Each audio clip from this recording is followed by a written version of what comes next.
So as I promised in lesson 1, we're going to learn some of the basic sounds, how to hold the drum properly. First, let's talk about the drum that we're using. Now, in later lessons, I'm going to dig into specific drums that go with cultures from around the world, such as the cajon that I'm sitting on, or the conga, and the djembe is what I picked just because it's one of the most versatile hand drums. People love the djembe because it gets a deep, rich, low sound. It has an expressive middle voice or open tone, and then it has this beautiful loud slap. And there's a variety of other sounds that you can play. I'm going to show you some of the contemporary sounds later. But the first is, let's get in a comfortable seat, and it could be anything that's just adjusted to where you feel comfortable when you sit down. Try to keep your feet flat on the floor. Drummers don't recline or use the back of our chairs. You want to slide up to the edge of your seat. Pull the drum all the way into your lap. Now, if it's flat on the floor, it's going to create an airlock on the floor. And so you want to tilt it just slightly away from you. And this gives you a much better playing angle. It's about a 30-degree angle. But it doesn't have to be specific. The most important thing is that you're comfortable and you're relaxed. One of the most important things about drumming is relieving stress. And so when we're approaching the drum, we want to keep it comfortable too. So sitting on the edge of your seat, grab the bottom with the inside of your feet, maybe steady the top with the sides with your knees. And when you're ready to play, smile and wave at me. I do see you waving, so you must be ready to go. So the first is, I love to share a song that uses our basic pulse, and I want to give you a chance to keep this pulse going. We're going to use the bass, and the bass tone is our lowest note from the drum. Think about the bass coming from the palm of your hand. We section off the hand into different places, so bass, tone, slap from the fingertips. Tone is from the center pads of the fingers. So what we're aiming for is the palm of the hand. It doesn't have to be exactly in the center, but it just has to be away from the edge. This is about the position that I think makes a great bass sound. Now, one of my teachers used to say there's a great sound in every drum, but you have to pull it out to share it. So what I want you to do is let it bounce like a ball. Just keep it nice and steady. Once you feel like you've achieved a good bass sound, try your other hand. Ready? Try to switch. Were you able to keep the beat going through that? Timing is everything in the business of drumming. So when you're playing, the most important thing is to keep your sound consistent. When I record in the studio, that's one of the hardest things to do. We get excited and sometimes we play a little bit louder, or we're playing really expressive. And we'll talk about dynamics a little bit later. Dynamics are how loud or how soft you play. But in general, you just want to make a comfortable sound through the drum at first. Then let's move to the second sound. So we talked about the tone coming from the pads of your fingers. Now the first thing that I like to do is hold your hands out in front of you like this, make a triangle, and then when you rest your fingers on the edge of the drum, it keeps your thumbs out of the way. This will keep your thumbs from hitting the side of the drum. Believe me, after a little while, they'll get sore. You may accidentally hit once in a while, but the hand position that you want is with the thumbs on the outside edge of the drum so they're not hitting the rim. And you want to contact what they call the bearing edge, or the rim of the drum where the skin is stretched across it, right on the pads of your fingers. Now, once again, you want to pull the sound out. So from that triangle resting position, do you notice how my elbows are also extended just slightly? They're not tucked into my body.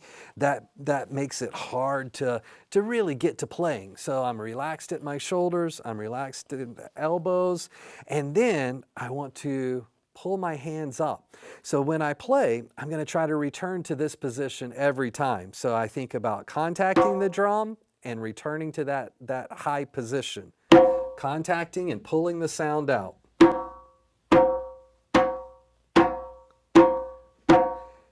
Let's gradually increase our speed until you get to the point of a fast roll. And this is great to relieve your stress.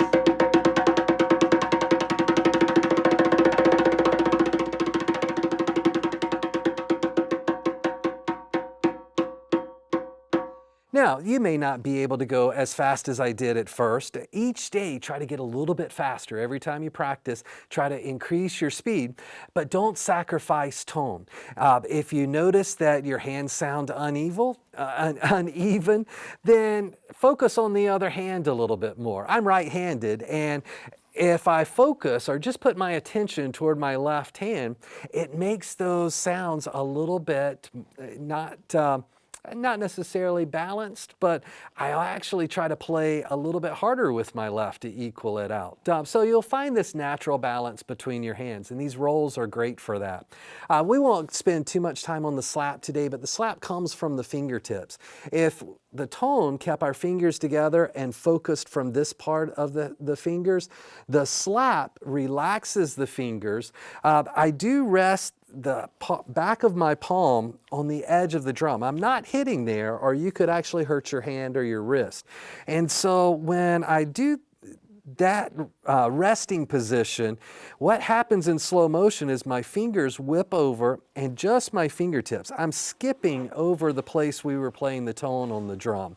So it's very important to think about that you're reaching over that. You're extending like a bridge. You're letting your fingers whip. One teacher told me that it's like having water droplets on your fingers, and you're trying to throw or sling those water droplets off the end of your fingers. It's that light, almost like a snake strike. And think about that as the slap, also pulling the sound out. So the slap,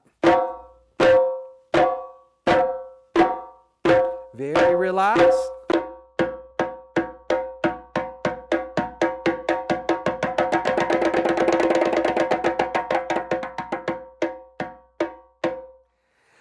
Now let's put those together. One of the exercises is kind of like learning the alphabet. You're getting these first few ABCs, the beginning part of your alphabet, and let's see if we can put those together. So in a single hand, I'm going to play a bass, a tone, and a slap. See if you can hear those sound differences. Now the opposite hand.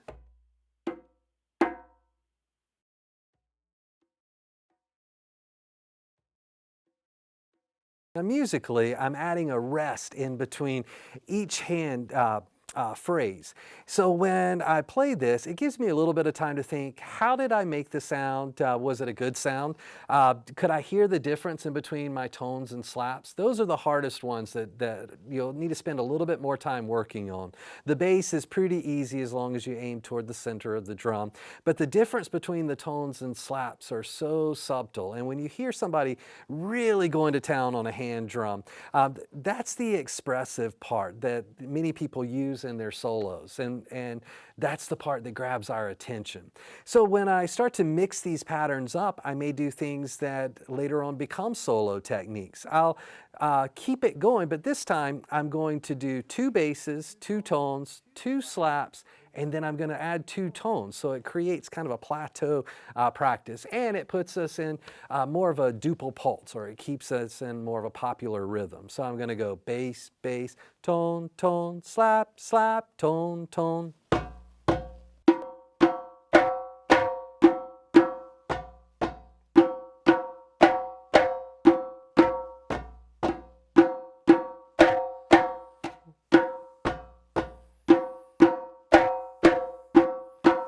And you can repeat that. You can practice it from slow to fast, slow. That's a good way to extend, your speed, but also regain control and make sure that you're grooving on the drum.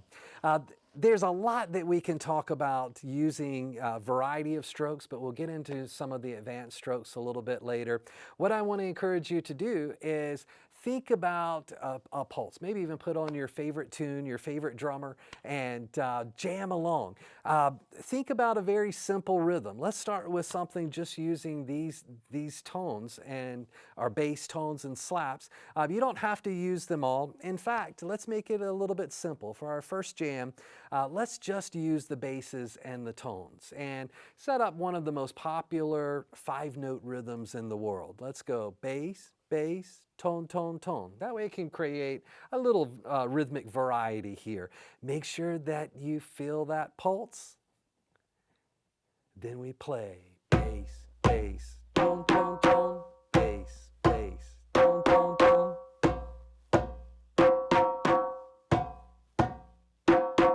Now, if you like to spice it up a little bit, you can add a few notes.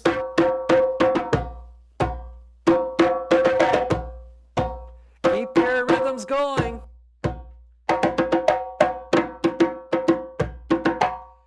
Make sure that you like and subscribe. We're headed for lesson 3, and I want to share some of my simple rhythms from around the world.